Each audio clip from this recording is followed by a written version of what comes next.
But I think one of the reasons why these people have this deep-seated anger and resentment is there's a bunch of people out there that have these lives that are deeply unsatisfying. Because I think there are so many people that are working all day long doing something that is deeply unsatisfying and almost painful.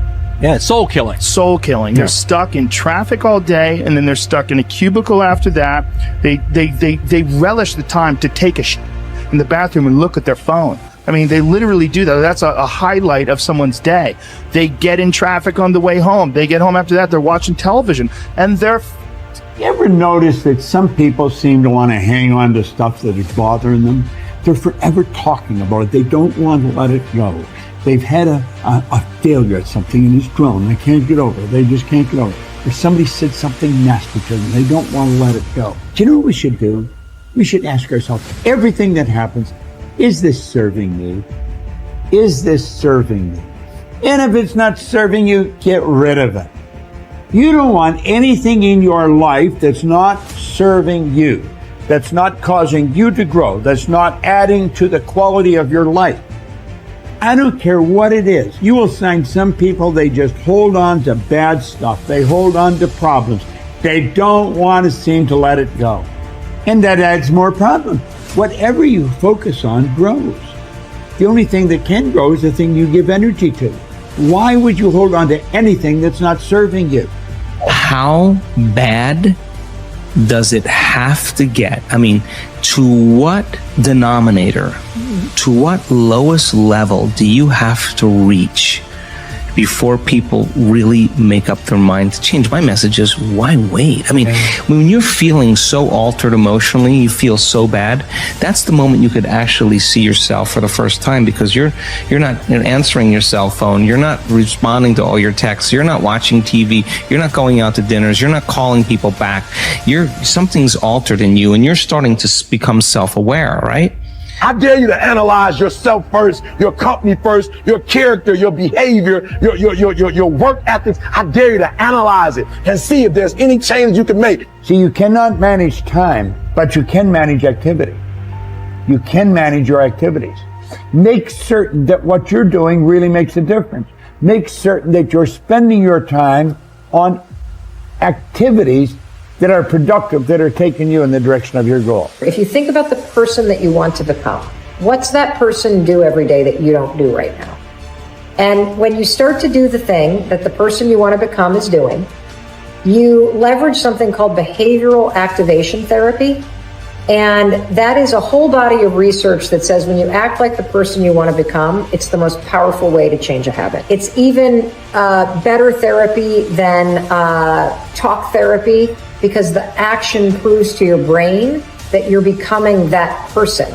You're seeing the change through the action, and so then the brain catches up and starts to relate to you like a person that's confident, or a person who adores their appearance, or a person that celebrates themselves exactly as they are. Before you start the day, ask yourself, how do I want to think today? How do I want to feel? How do I want to behave? I mean, what would greatness look like? What would love look like today?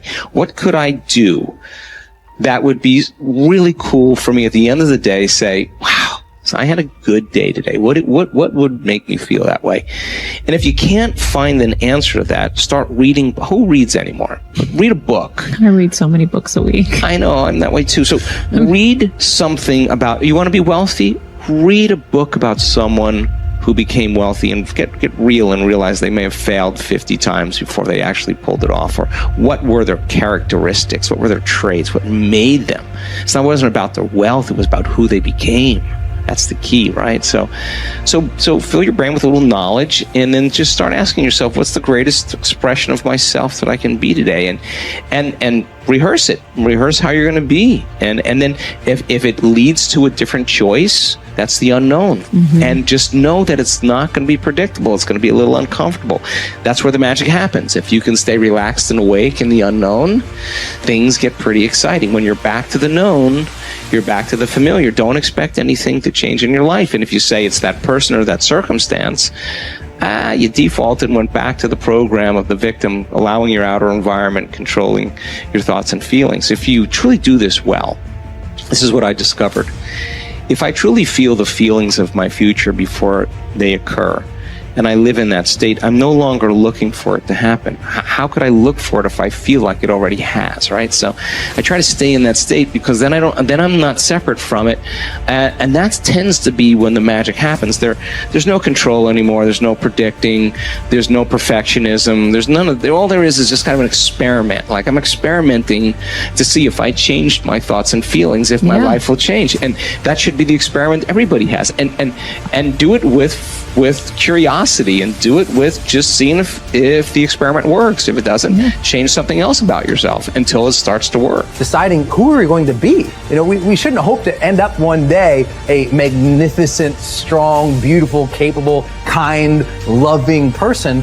We should start living like that today, hopefully, so that we become that. That who we become is not an accident, but hopefully a purposeful intent. That our days and how we approach our days are literally driven by the intention of who we're going to bring.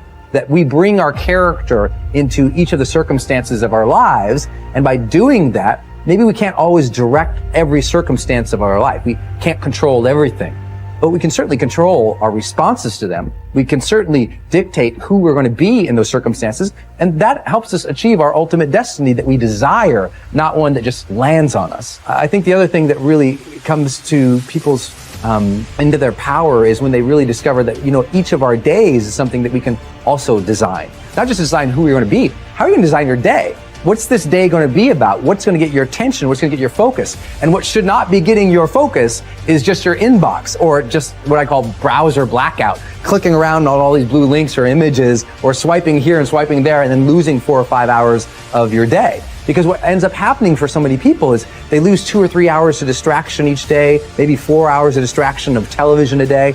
And over the course of their lives, now a decade is gone of opportunity, a decade of missed opportunities to connect with your family, to achieve your dreams, to work a little harder, to contribute that thing you always contribute, to learn that skill that you wanted to learn.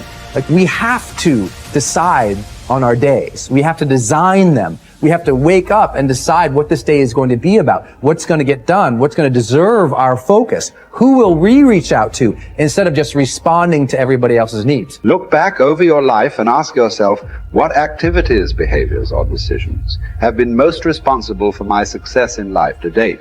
You will probably find that less than 5% of the things that you have said or done have accounted for most of the success you have enjoyed. You may find that it was your unique ability to solve a particular kind of problem or to take advantage of a particular type of opportunity.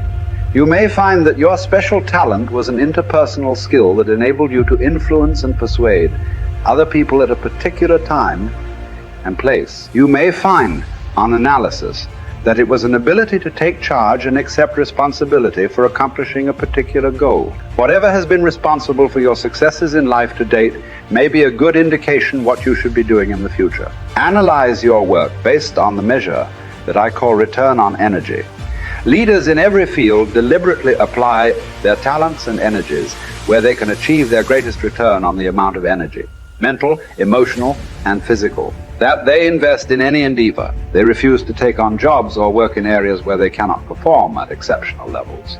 They treat themselves as valuable resources, and they spend their energies very carefully. One of the questions that you might continually ask yourself is this the best possible use of my time and energy?